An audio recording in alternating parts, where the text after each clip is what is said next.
Hey everybody, welcome to the Rodeo Wagon podcast. And today we're here with Luke Bradley. Man, Luke, you literally have to be one of the most cowboy as far as everything you're doing.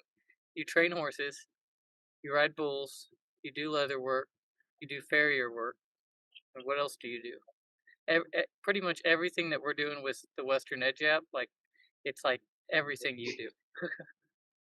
Well, I first off, I just want to say thank you for the opportunity.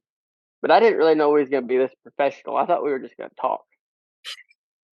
Well, we're just talking. Like, But like, like, half, like half you, you half really the kept. people that come on here, maybe they don't know who you are. So, Well, I mean, that good is true. idea. That is true. Like I the mean, we'll get to that point. But still, like, you come at me like you was interviewing me like on CBS Sports, and it kind of freaked me out. I'm a little nervous now. All right. So what do you want to talk about? Well, I mean, what's new with you, What, yeah. What are you doing? I mean, man, we got the rodeo wagon going, so this is kind of new. right? Br- Just got a brand new. I mean, it may have been made in the mid '90s, but it's new to Hey, us. yeah, it's new to you. I mean, that's all that matters. It was cool when I there think, included.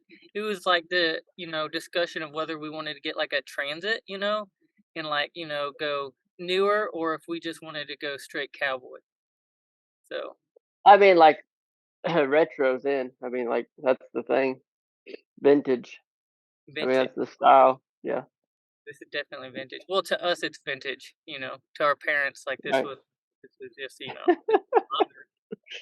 like growing up. That's, This was the transit. this that was the yeah. Which That was the everybody has caddy. kids, so you kind of had to do it. I can remember growing up. There's six of us in my family. So before my mom got the suburban, she had a Chevy Astro van, red. It was pretty awesome. And then whenever my Andy and Seth, my two older brothers, whenever they first started rodeo, and that's what they rodeoed out of was Astro van. Yeah, That was like early 2000s. yeah. And then what was that one? Jordan Allen. He hauls everywhere. That was like that next step from the Astro van. Everybody was rodeoing, Yeah, I can't remember.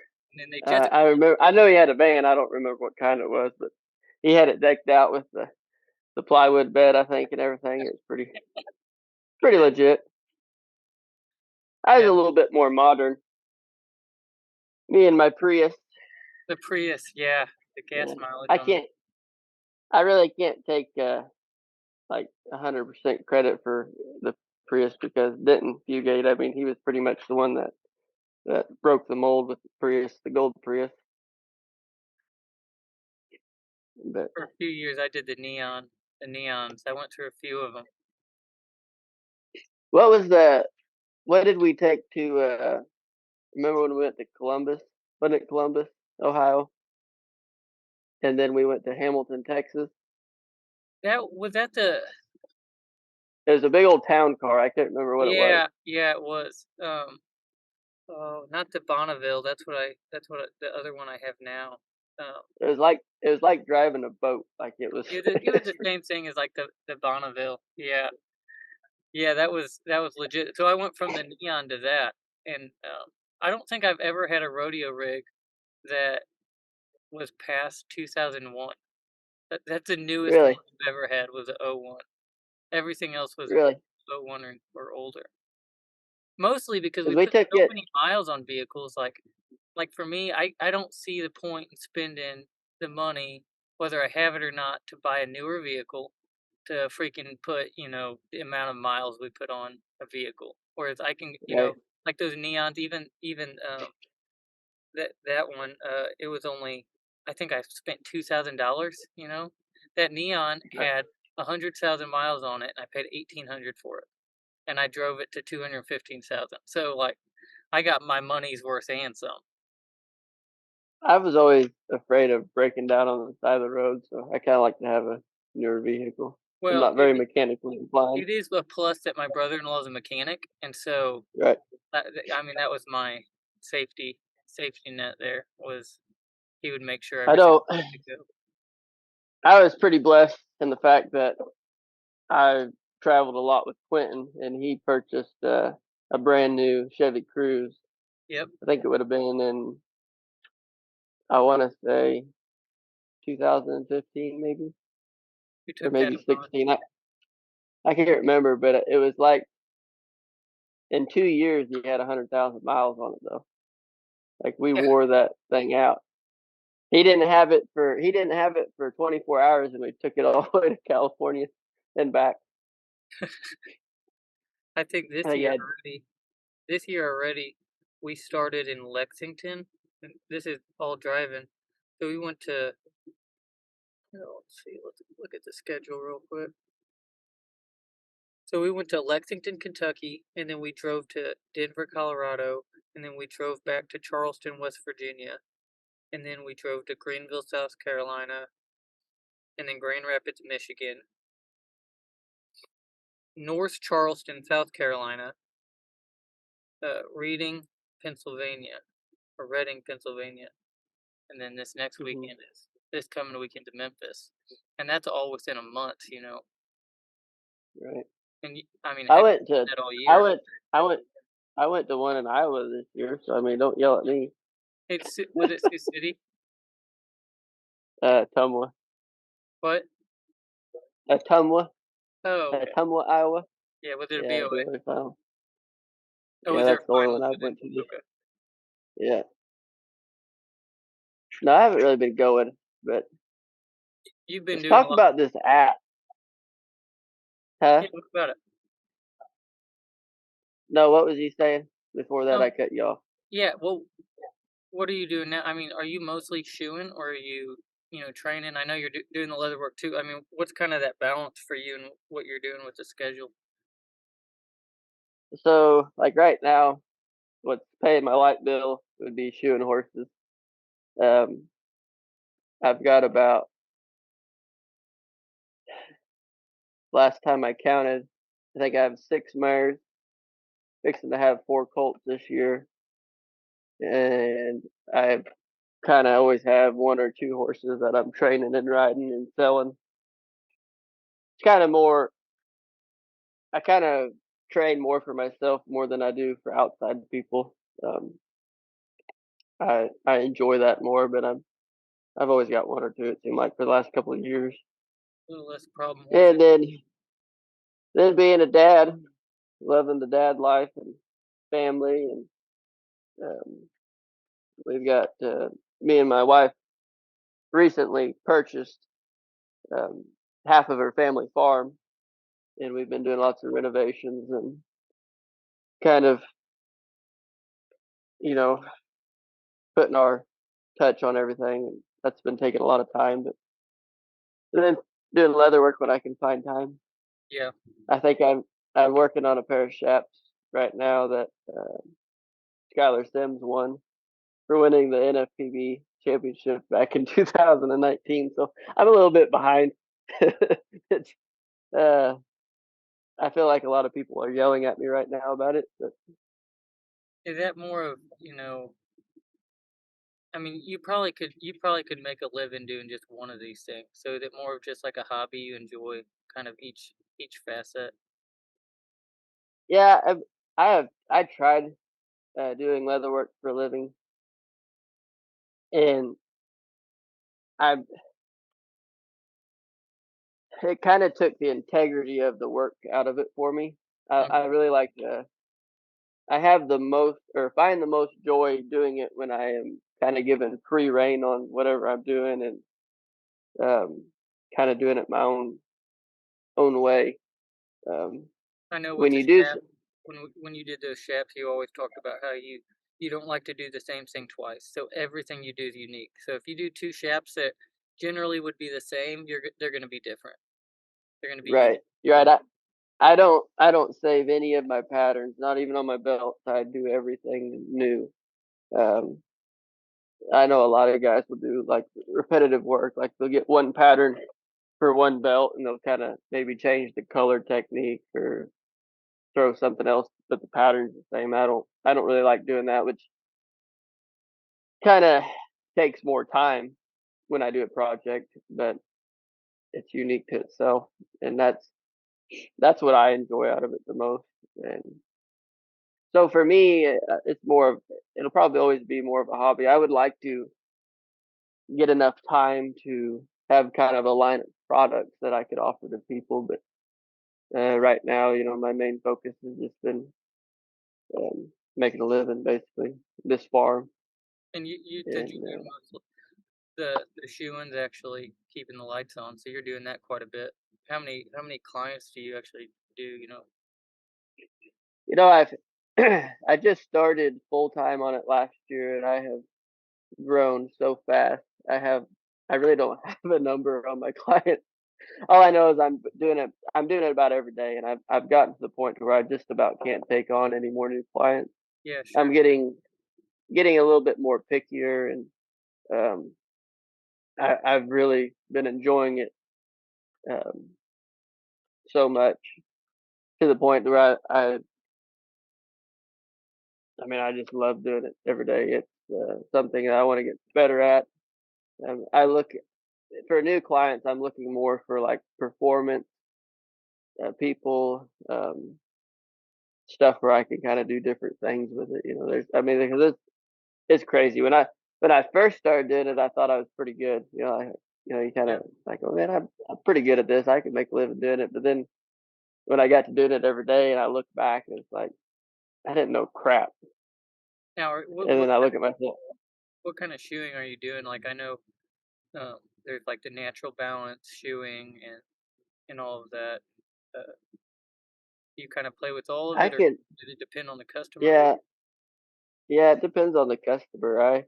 I mean, I have at the end of the day, it's what's best for the horse. Um, that's so. I mean, I have my recommendations of what we need to do, but then, usually the client has a direction where they want to go. Whether it be like raiding or uh, trail riding, draft horses, pulling, what conditions those horses are going to face. I mean, shoeing is the soundness of the horse, and keeping the horse sound is the name of the game. You know, I don't like doing something for someone even though that's what they want, but it's not best for the horse. I will kind of then I'll throw my 2 cents in and say, nah, like, let's not do that. Let's do something a little different, or you'll kind of try to point them in the right direction. That's one thing too, like, finding a farrier, with the app. That's kind of one of the visions, I see the app really going and benefiting as far as just the regular, obviously there's a benefit of finding rodeos and, connecting to some of these businesses. I think, you know, between your horse trainers and your farriers, is being able to find them like the near you. And, if you're traveling with horses and being able to actually go to a profile and look at the content to see like, okay, this is the quality of work they do. Um, I think that's one of the visions I see the app really, really kind of getting to where, you can find a farrier anywhere in the country, And I mean, Right. for Now, them, it's relatively cheap. I mean, $1 a month, $12 a year. Heck, you shoot one horse off of that, and you've already paid for it. But for the speaking of that, yeah, speaking of the app, let's talk about the app because I mean, you just threw that in there, and I feel like that's part of. I mean, that's the biggest reason why me and you are here today. I mean, that's kind of been that's the platform that this was created on. yeah, But a lot of people don't know about it, and so tell me about it. You're the creator, you're the inventor, so you're the man. best person So to talk it to on this. it really got started. Heck, it's been a year You ago. got to you got to say the name of it first Okay, now. Western Edge. All right, so the Western Edge app. I'm the co-founder of it. Luke has some ownership in it, and I invest. I'm an investor. the whole idea of the app though started about a little over a year ago, and scrolling through Facebook and stuff, and every single day I get a memory on my phone. At some point in my career, I have asked the question, "Where's the bull ride at this weekend?" And it's literally it's crazy, because the Facebook memories. I mean, they really reveal a lot, and that's one of the things I noticed. Like that was happening daily. like, at some point, I was wondering where could I go ride bulls at, and Right. so me and, my partner, Vinny Malzahn with VM Sports, we were talking about it, so we kinda collabed, and so we kind of created this app, this platform to be able to find rodeos near you. So contestants could actually start to, you know, if I'm going to Florida and I have a PBR in Florida and, you know, I have 2 days on the way up there to hit a rodeo, then how do I find those rodeos? And that was, that's a kind of a difficult part. It's one thing, if you're really close to home, but it's another thing when you're traveling and maybe you want to hit a couple more rodeos to fill your pockets up. So being able to find that, and then as that kind of grew, we started realizing, this whole entire Western demographic was not connected as much anymore because Facebook and Instagram and those social platforms that people connect on were just getting too broad, and it's really difficult. So basically, if you share something, it's your friend's friend, and that's about as far as it goes, with connecting to people. So we kind of went even further. I started thinking, man, you know, training horses. I mean, heck, you were talking to me, uh, a while back, and you were saying how you were so busy. I don't know if you were rodeoing or whatever, and you had a colt you needed to get started, and you just didn't have time to do it yourself, so you needed to find somebody. Um, Right. and so being able to find somebody that's quality, instead of just like you know finding somebody on Facebook where you don't really see their content, and you can find a lot of the stuff on there. It takes forever, so kind of So, building I mean, that allows you to connect more conveniently. basically, Western Edge is created to connect, to pinpoint and connect the Western lifestyle with Western people. Yeah. Um, Basically it's most of the Western time. people connecting to Western businesses and with one another as well. We even have a social platform on there, a social element to it, but it's Right. just I don't know why, but I mean with Facebook it probably was more effective early on. It's just gotten so broad, and I mean heck, where we've gone politically and stuff, I would even go as far as to saying a lot of these companies are being suppressed, and kind of put in the back burner where you really have to dig to find them. Right. No, I think it is tough. Like, um, I have I've rodeoed for since I was 14, so basically almost 15 years, and I know every Midwestern association to ride bulls at. I know how to contact them, but if I was out on the East Coast or the West Coast, and I know they have the same amateur associations to ride at. I mean, obviously in the same Or- places, but I don't know. I don't know I don't have those people in my friends list to on Facebook to find that information out. And then Facebook's got to the point where they have narrowed. I have like 5,000 people on my friends list. I know probably 100 of them, and I interact with probably 12 of them. Yeah, And so, I don't know if you've noticed, like your followers and the people you follow, like you may have 5,000 friends, but you're only gonna see like 150 of those people's content posted. So even if I was friends with the people out on the East and the West Coast, I'm not gonna see their ads or any of that stuff because it's not something I go to every day. yeah, Um, yeah, for sure. so And I so think I like on that point, so like with some of these associations and stuff trying to find athletes. So one of the things that our app does that is send push notifications. And so now, mhm, you know, uh, some of these associations and stuff are able to send push notifications out to, maybe it's a specific discipline, maybe it's barrel racers on the app, and it will send a push notification out to all the barrel racers on the app. And so specific people will get push notifications on their phone. Maybe it's a big barrel race that's coming up, or a team roping or a bull riding, um, and so I think that kind of technology right, also allows for these associations, even memberships. Like I would say that, so at least here in the Midwest, I imagine this is everywhere. So about 10 years ago, there was only a couple, like here in the Midwest, you had NFPB, BOA, MRCA, around Missouri and, um, ACRA. There was a few Yeah, of them, but they were all, and then all the little associations were within it, all the little committees and stuff. Um, right, and then so then everybody started going solo. And so now there's like, you know, 50 different ones and everything's kind of fractured off. And there's just as many events, there's actually more events now. But it's kind of harder to find all of them because unless you're following all of those and all of the ones that kind of broke off and did their own thing, then you're not quite as informed. I know we had it was so when I came back from knee surgery this past fall, and there was a bull riding on a Wednesday 15 minutes from my house.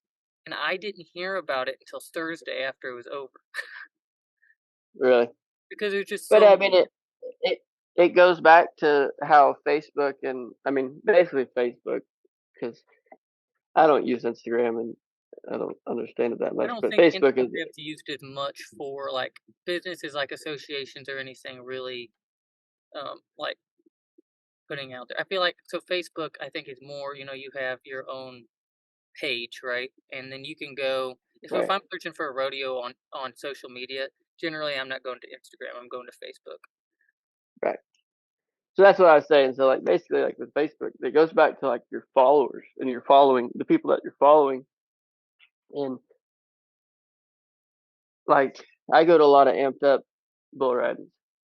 Well, so I see everything that amped up puts on. Um, I don't go to very many MRCA, so I see nothing that MRCA does.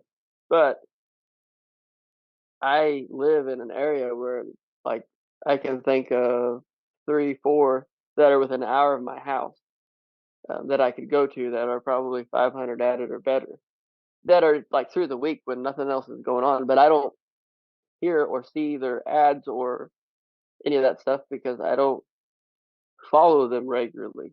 And Right. that's what exciting me. So let's back up and see. So how we're going to fix that with the Western Edge is basically you've created a map, and then you've created a search bar where you can search the ideas to where we can pull up the map, see what's going on, what's around, and then also have a search bar where you can type in like a region or money added, and it'll pull up everything, all the bull ridings or barrel racings or shows, whatever it is that you're into, will be there. Western sports related. Yeah, and you can and it's by tag too. So like so some of these businesses like if you're trying to find, a farrier, you can type in farrier or horseshoeing, um, horse trainer, Right. It's not. equine. It's not. Yeah. It's not just rodeo. Correct. Yeah. Right. It's the. Everything but It's gonna be. Right. Right. And I always talk about.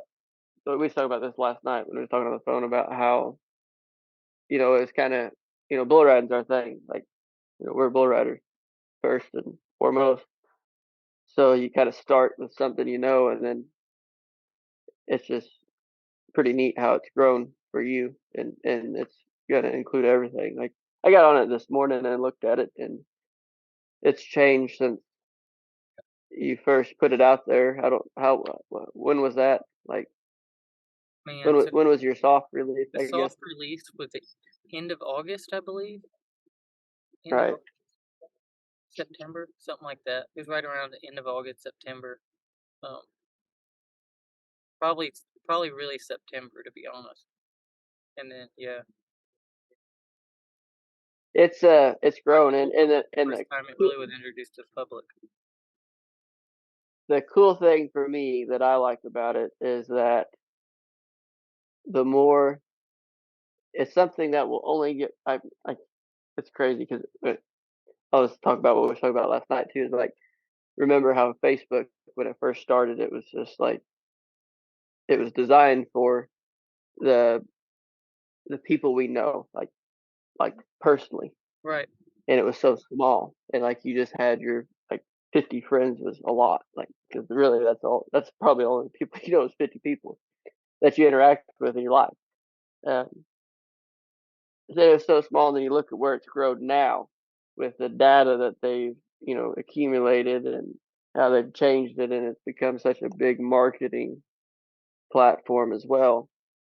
And that's the same thing with this app is like if you think about where it was going to be in 10 years and the data that we're going to be able to save and the research that's going to be done and how much we're going to improve it, like the more people we get on it, the better it's going to be because the more intel we're going to have on what we need, what the Western lifestyle really needs. What do we need out there right now? And that's we'll just build on it, or you're going to build on it. I'm talking like we, but not. It's really not we. It's you. But um, Well, the biggest thing I think it's is just feedback.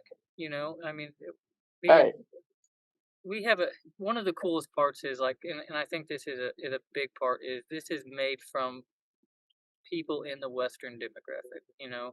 Like we started this. You know, I'm not somebody that's disconnected from this. Honestly, I wish this would have been created before me. When I first started, going, when I was 20 years old, when I was 19, I really could have utilized something like this. And um, Oh yeah, even people like in the future, where we're going, like people coming over from Brazil or Mexico, and like the language barrier that they face and being able to find. I mean, a lot of these Brazilians they come over from Brazil and they're stuck in a little radius in Texas, and because they don't speak English and they don't understand that's English, so they have to either have somebody enter them or stay close to home, in that small area in Texas where they can actually be able to find.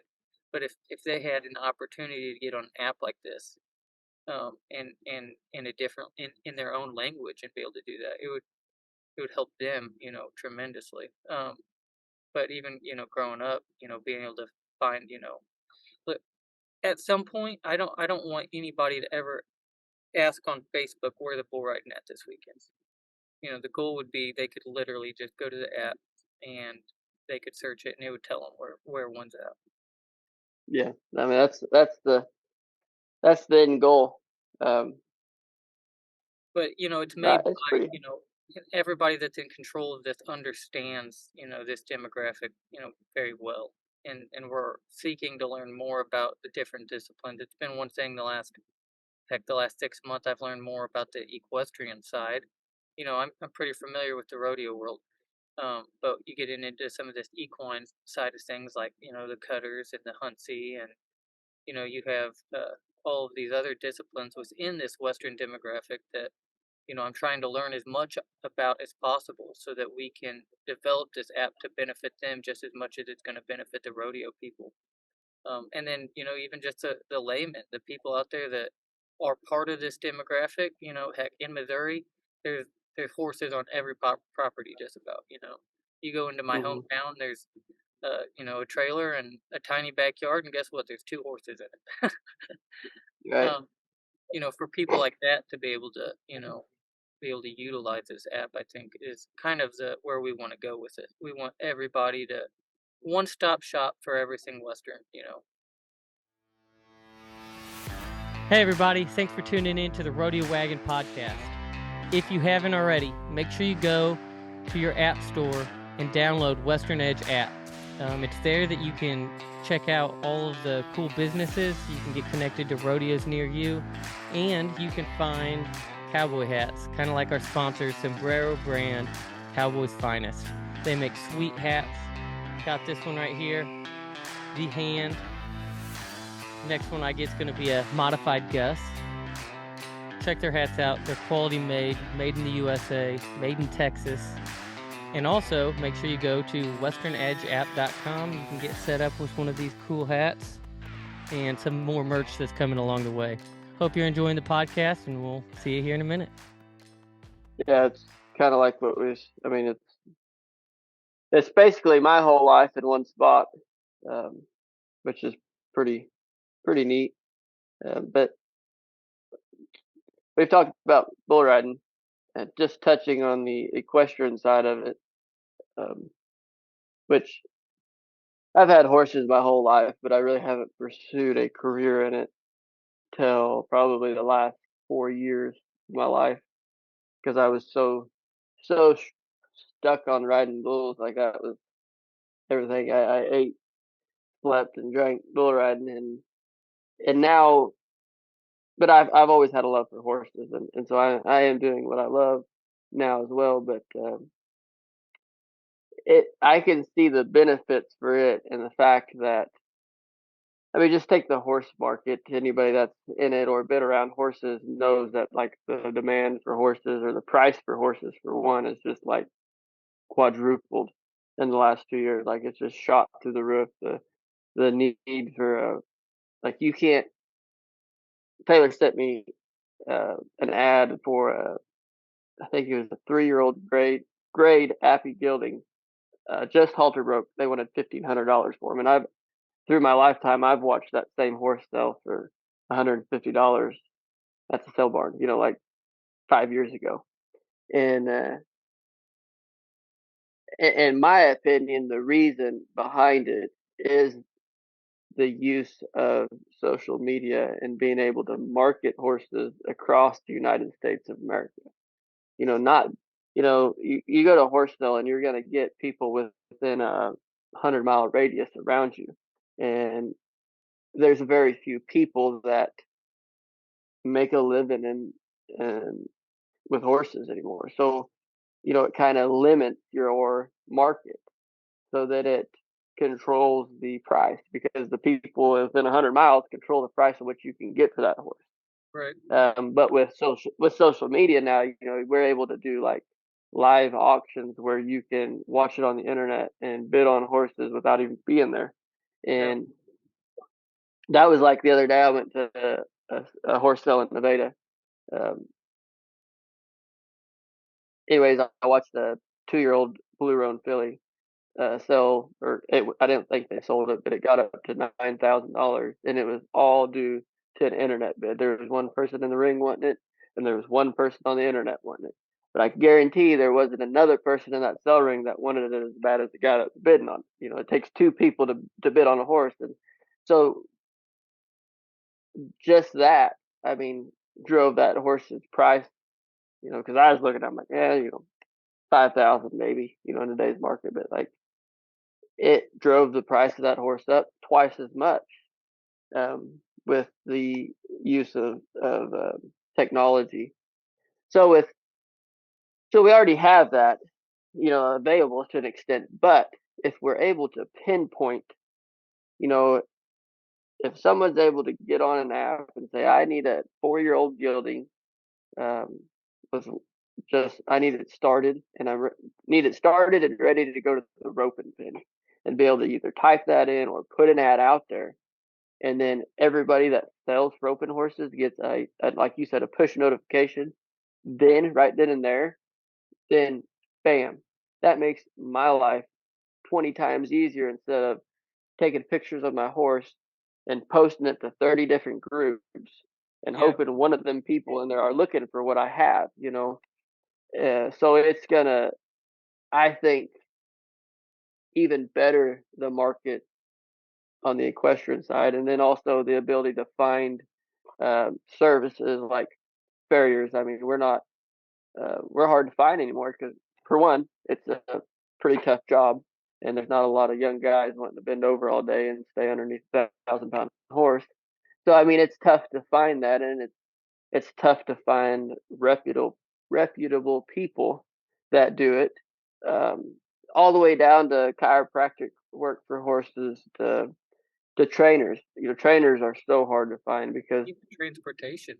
Like you're talking about, bidding, yeah, like that's a couple companies that are getting ready to be added to the app are equine transportation companies.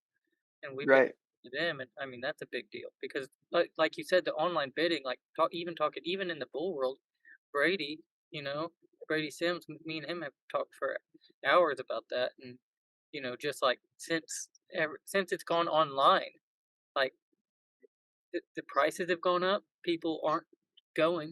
They can sit at their house, in their underwear on the couch and bid on the right, animal they want. So then, but then that actually opens the door up for you know transportation companies. Because then the question is, if you buy one, if there's a bull auction in Oklahoma, but you live in Virginia and you bought, this bull or horse, then the transportation to get it to you, unless you're going to pick it up. But anymore, that opens the door for some of these companies out there, and it shines a spotlight on companies that are already existing that people are unaware of, and now there's a need for it. And that too, like, so I touched on the fact that like it's going to drive our market up, the price of our animals, because I mean, that's how we make a living, is selling this stock and being able to pay our bills, but the price we get. But also too, I have found, so the difference in the economy. I'm originally from Southwest Missouri. Now I live in Northwest Missouri. But the differences in the economy from just a 250-mile radius is crazy. So I'm like one of the cheapest guys around here that shoes horses. I know. I mean, I know, and it's not that I don't. I mean, I'm making a living doing what I'm doing, and I want to be fair. I want to be able to help everyone. Um, and I'm just starting out. I'm not a very good business person, but anyway, not always best being the cheapest. But what I'm getting at is that I'm one of the cheapest around here, but I'm also one of the most expensive if I was to go back home. Oh, okay. The price difference Right. for the same amount of, the same work, just because of the area and the economy around you. Um, and also, there's probably more people in Southwest Missouri that shoe horses than there are in Northwest Missouri. But like, I'm talking like twice price. Like, I know guys in Kansas City that are getting 150 a head to shoe a horse. And then I know that, the guys that do the same quality work are getting like 80 to 70 back home. And it's Oh, like, but it's just a different market. And I feel like, so, and then same thing with transportation. I know guys that are hauling horses for a living or hauling cattle for a living, and they're making good money. And then I know guys that are struggling.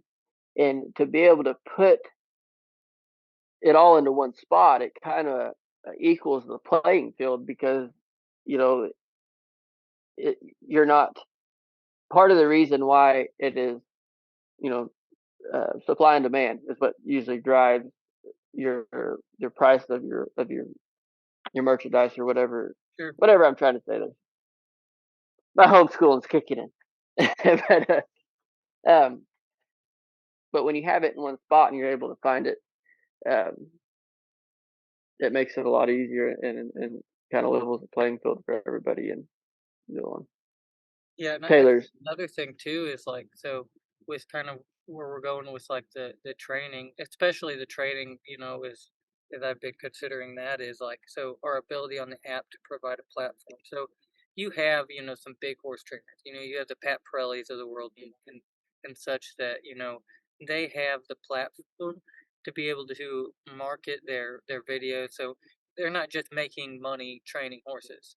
They're also selling their content, and so being able to do, for a horse trainer to do the exact same thing he's doing, but to be able to, put some of his videos behind a paywall, so that, not only is he getting paid for training the horses, but for actually providing the content to people that are trying to learn, you know, um, because what I find is, especially with horse trading and maybe even with shoeing, but you get to the point where you've kind of tapped out on how much you can handle. So basically, when you tap out how much you can handle, you can increase the price a little bit, right? But also, you Right. pretty much have tapped out on how much money you're making. But there's a Yeah, lot of they. guys that do great content, and people want and are willing to pay to learn how to do what he's doing. And if you could Oh yeah. explain what you're doing and put that behind a paywalls, and people could, and it doesn't have to be expensive, whatever that means to whatever that's worth to the horse trainer, whatever that value is to him, he can, actually start to expand a little bit, because maybe they're the person in Montana that is, following a guy from, Missouri or Oklahoma, and it's like, hey, I really like this guy. I found him on the app. I've seen the videos that he's put out on his profile, and now I would like to, maybe take one of his courses or, get a more insider access to the content he's producing, what he's actually doing to produce these horses. Right. So, like, yeah, just yeah, exactly. Like, if you used to buy a set of training videos from Clinton Anderson, I think at one time that's like $600 for Yeah, a set. Like, right. that's crazy. I know guys that have the same ability as he does, and maybe just didn't push his image as much as that guy did. Didn't Do have the the same platform quality to work, do it. right? But do the same work as he does that Right. makes $600 to train the horse for you. Like, and here you are buying the videos for $600. And like again, it equals that playing field out and spreads the wealth. Because it's basically the reason why Clinton Anderson's videos are $600. There is no one else that has it, so he's able to market for whatever he wants. If you don't want it, fine, it's whatever. I'm gonna sell. If I sell one for $600 instead of selling 20 for 30, it's the same difference. So because he controls the market, and it's all because of there's just limited access to content like that. There's not content out there like that. Um, I YouTube remember has it. I remember YouTube has it, John Lyons, the books. right? Yeah, I remember the first one that we got because I am not, um, even though this is my life now, I am not from a Western. My parents do not have a Western lifestyle. I mean, my dad's an architect, and my mom studied music in college and is a great musician. But no, we did not come from a Western heritage, I should say. So like when we got our first horse when I was, uh, well, I guess it'd be 21 years ago. I still own the horse. First, my brother, one of my older brothers had a mare before, but this is like the first. This is when our family took the turn towards horses. But yeah, so I guess it'd be 20 years ago. But my parents purchased the John Lyons book and Monty Roberts. Remember him? That's what And my dad did. as a, I would have been what 9, 8 years old, and of course I thought it was humbo jumbo bullcrap. Like I was pretty cocky and arrogant. I don't need to listen to this bullcrap. Like just get in there and get it done. But looking back now, like those guys were pretty brilliant. They understood horses.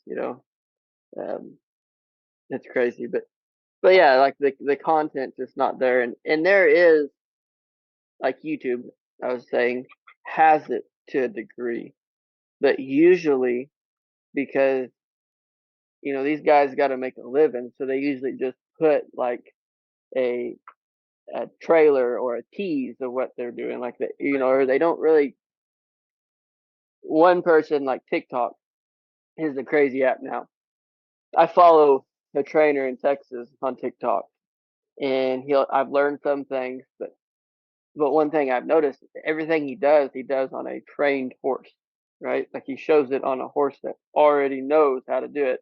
Right. And you know as well as I know that every horse reacts different to what you do. One thing will work on one horse, and then you'll have to go at another horse a completely different way. And it's all about reading what the horse is giving to you, and basically communicating with the horse. And um, that's what people don't understand. It's not a process. It's not. There is no blueprint to how to train a horse. It's all about feel and reading the animal. And there are things that you can learn to help you with that. Um, but that's what a lot of guys don't touch on. Like I feel like there's. So, anyways, yeah, it's just like it's exciting for me because as for someone that didn't come from it, didn't grow up in it, didn't have a dad, you know, that done it every day, and I didn't watch it when I was 2 years old, and then I just grew into this. I've had to learn it, and you are the prime example of it. Like you started riding bulls like when you were what 18? Yeah, I was a senior in high school. Yeah, I Yeah, didn't when you always got when you got go. on your first bull, and you're riding bulls on the biggest stage successfully, and competing against guys that have done it their whole life, Yeah. and the learning curves that we face because of just not growing up in it, um, to me, were just like tremendous hurdles because we had to. Like I had bull riding.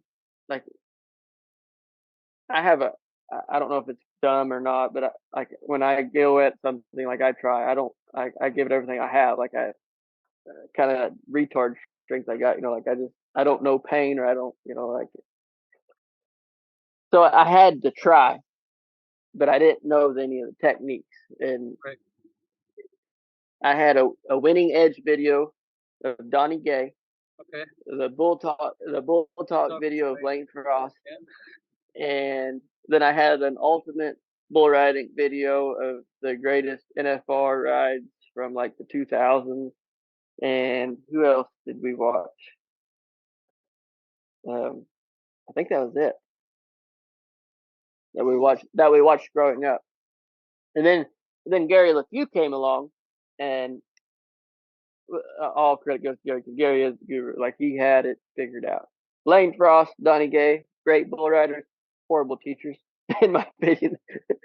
I mean, there was things and points that they made that were great, but they taught how they rode bulls, and they left out the fact that they had just a God given talent to do it, and not Well, it's like everybody has transport that. with feel. Like you can teach, a structure. That's one thing, but there's still a feel to it, that Yeah, that has to and be that, learned. And if you can't really communicate, but it's very difficult to.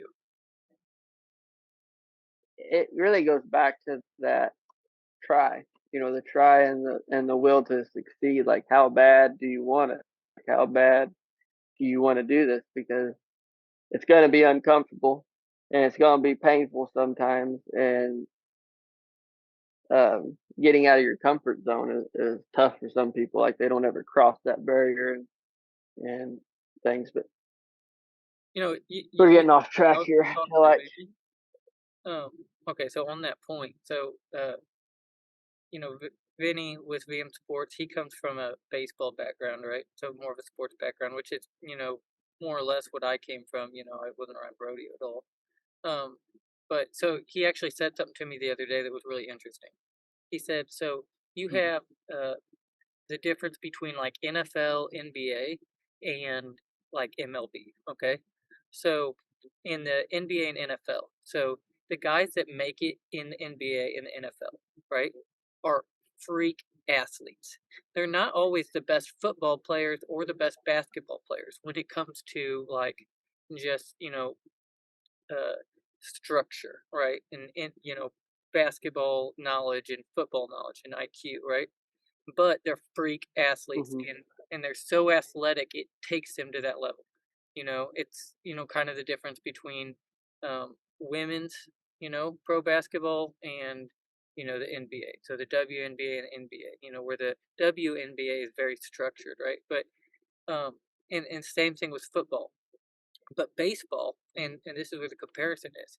You have guys that are freak athletes, right? That are top draft picks, and they spend 4 years in development before they make it their big league debut. So in baseball, you know, if you're 24 and you make your debut in the MLB, that's pretty young. I mean, that's more common. Like the Cardinals this last year, they had, I think, the youngest guy that made his debut was 22, and that was like crazy. Like that's crazy young. If you're under 22 when you make it into the MLB, like first of all, you spent time in development already, you know. Um, Whereas like the Mhm. NBA, and in the NFL, you actually see that a little bit earlier on most of the time. They're not. It doesn't take as much time to develop, and the reason is because baseball's such a hard sport. And with bull riding, I think that's going to start to happen, and it's going to have to start to happen more because of the difference in like the levels between going to an amateur deal and going up to the UTB. Like those bulls at the UTB are night and day difference. and the development to be able to get on those bulls consistently, takes time. I just think it's, um, that development part of it is, a big part I think that we're gonna start seeing.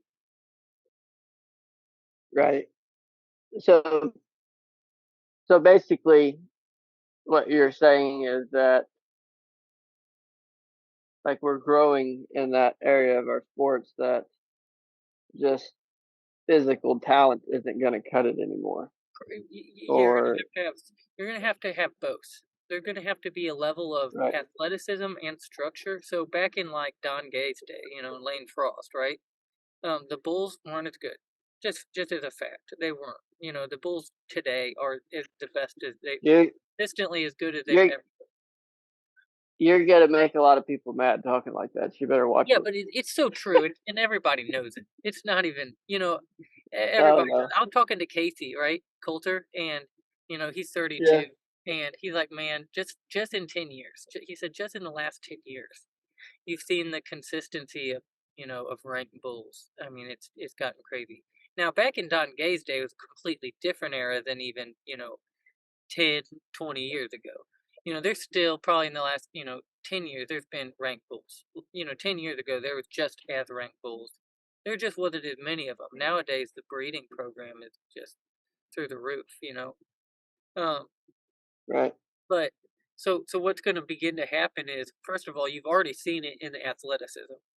The amount of guys, in the top 30 in the world that are athletes is almost all almost all of them are doing some sort of training, right? And right. they're actually uh, cautious about what they're doing with their body and what they're putting in their body and making sure that they can perform at that high level. But also the feel part is still there, so it's a combination of both. And I was actually even talking to Keith the other day, or was it you? And we were talking about how the feel even changes because um, the bulls are actually going to be, as they develop and they grow and they get ranker, you're going to, the field's going to change. They're going to be doing different things. I would say that those top level bulls, you almost have to ride the kick more nowadays than you probably did back in 10 years ago, maybe. I mean, there's fundamentals that you have to and talk like going back to Gary LeFew. Like Gary LeFew is the one that for me pinpointed how to ride a ranked bull. His philosophy and what he teaches works today and will work for now on. Like if you understand bull riding and you understand the physics of what it takes to ride an animal bucking and everybody didn't like to hear Ty Murray talk, but how you counteract the bull's movement. That's what you're doing. And there's fundamentals that you do that you have to do. Now, at the end of the day though, it's 8 seconds and it's sitting there hanging on a bull for 8 seconds. And sometimes it's pure grit and try. Take JB Mooney, for example. How many times you've seen him get hang out to dry and just somehow make some weird, his body just takes over and just, he makes it work and slays the dragon. And that goes back to the grit and the, just try. He still has fundamentals. He still works on that stuff every day or did. Um, so like back to your development thing. Like I understand that with like baseball and football and basketball because there's strategy. Like you're on a team. So one guy can't win a baseball game. One guy can't win a football game. There's you have coaches that strategically move players to positions or parts of the field to counteract what the other team's giving them, and it takes knowledge that you have. Even if you are the greatest athlete in the world, you have to have that knowledge to compete at a professional level because at that point you are competing against guys that are freak athletes and do have the knowledge. Like Right. take Tom Brady, one of my heroes, and as far as what it comes down to being a competitor, because Tom Brady is not an athlete. he is not an athlete anymore. He can't run to save his life, and he'll even if you watch videos of him, he'll even say that. But he won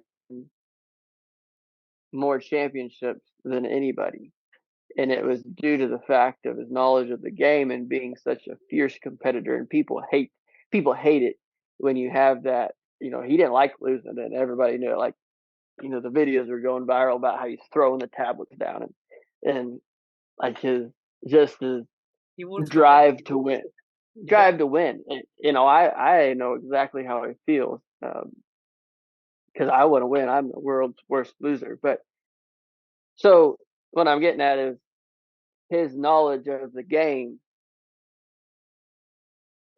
trumped everybody's knowledge plus their physical right. ability, and that is just crazy.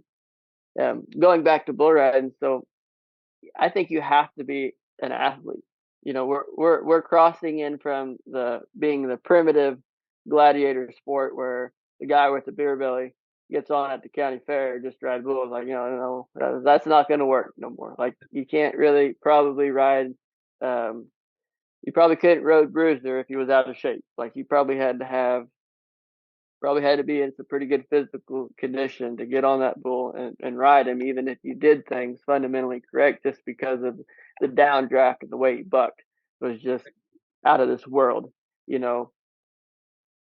So we're crossing over and becoming more of an athlete style sport where, like I was talking to somebody the other day about JB Mooney and one of the greatest bull riders that's ever been, undoubtedly.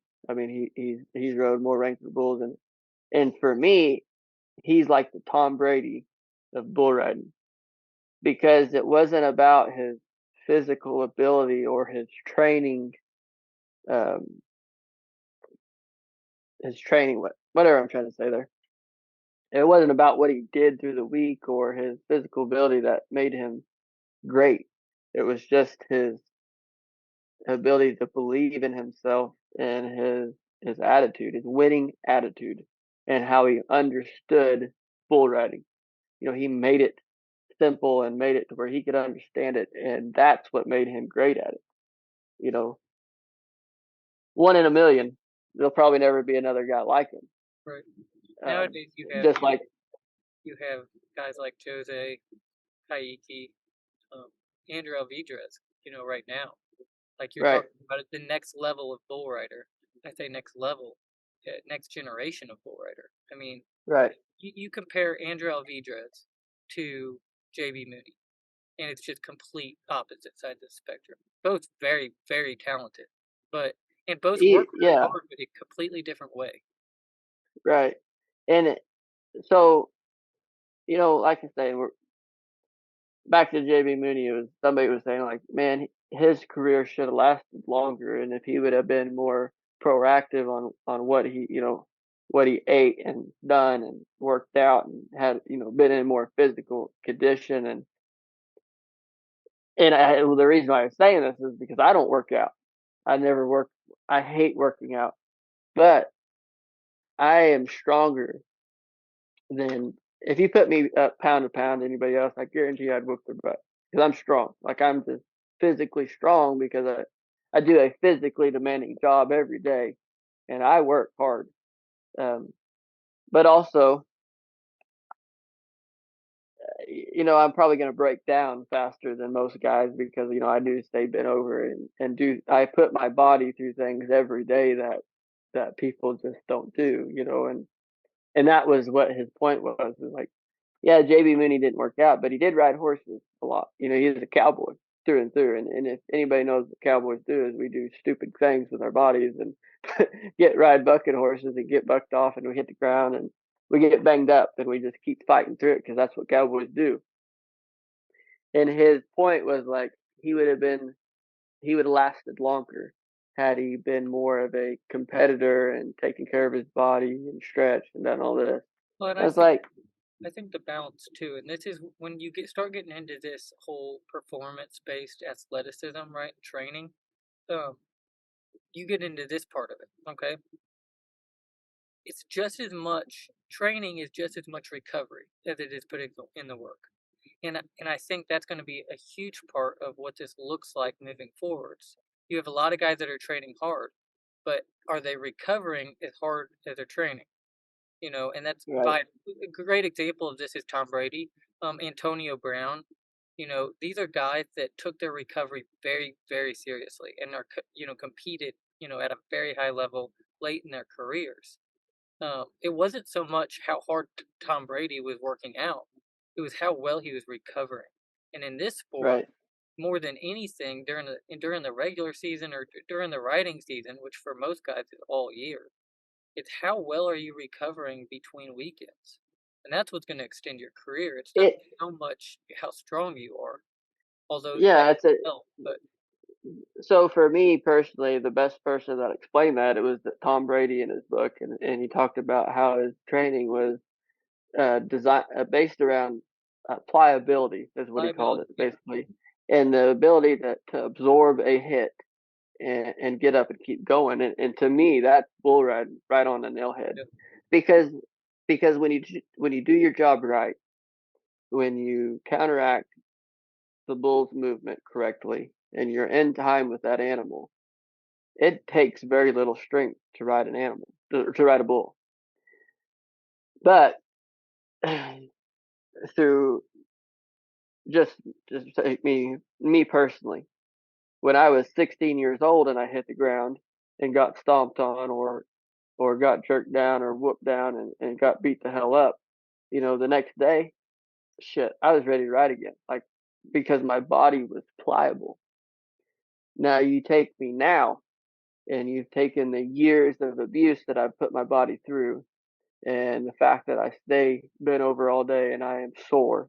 I don't ever, I think the biggest thing with shoeing horses is that you get so sore physically, and you do it day in and day out, your body never recovers from it. So if your body never recovers, then it becomes a big callus, and it gets stiff and hard, and then you hurt and you ache. And so that's a dumb way to explain it, because I'm not no doctor or anything or nothing, but so that's what's happening. Now when I hit the ground, I'm like a big freaking hard piece of bone. I hit the ground, I just ached for days because my body lost its pliability, and I think that is going to be huge for guys at today. That's the biggest thing when you talk about getting on bulls on the UTV level every weekend, is the ability to take the beat those guys do, because it don't matter how good you are, as rank as those bulls are. Like, think about Tough Hedeman when we talked about getting jerked down on Bodacious. Is like, he's like, man, I felt like I was in position so that I was riding that bull, and I felt like I was going to be 95 again on him. And then the next thing I know, I got teeth knocked out, my face broke. And that's what it's like. It's like you can be riding those bulls and be like, I got him rode, or you're in the correct position, and they'll just pull a knife out and shove it right in your back, and bam, you're done. And that, then being able to get up and heal up through the week and do it again every weekend is tough. I mean, that is just huge. I mean, that's where the training, I think, is coming in, and these guys that do train are having more success because their body stays pliable, and they're able to absorb the it comes blows. down to really comes down to pliability, maybe the most important, at least one of the most.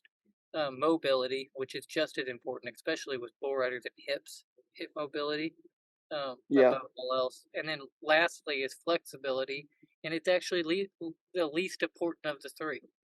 Flexibility it does not matter as much as mobility and pliability. I say that as though it's not important. It's very important still, but pliability and mobility are very, very important for this specific sport. You know, we don't and necessarily need to be super flexible, but we do have to be very pliable and mobile in certain joints. and those things all come hand in hand. Yeah, they do. They yeah, that you basically can't have one and not have the other Correct. two. They're all So, connected.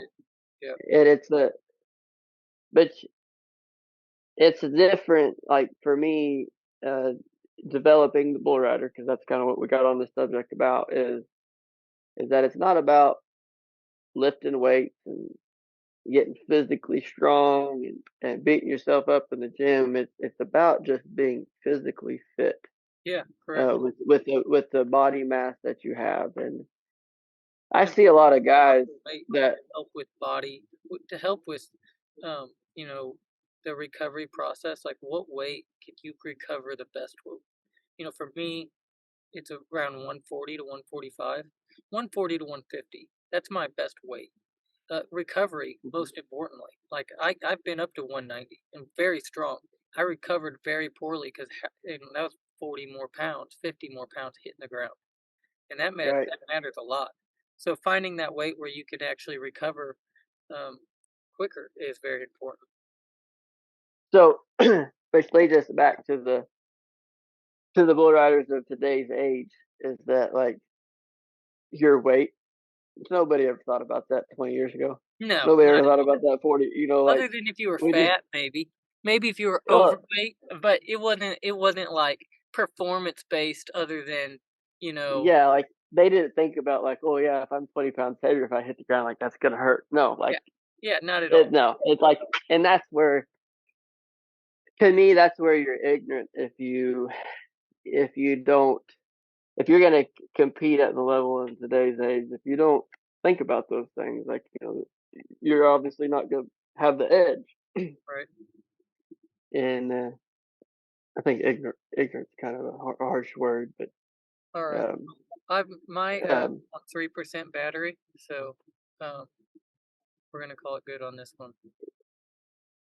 well, don't yell at me. I'm just getting started.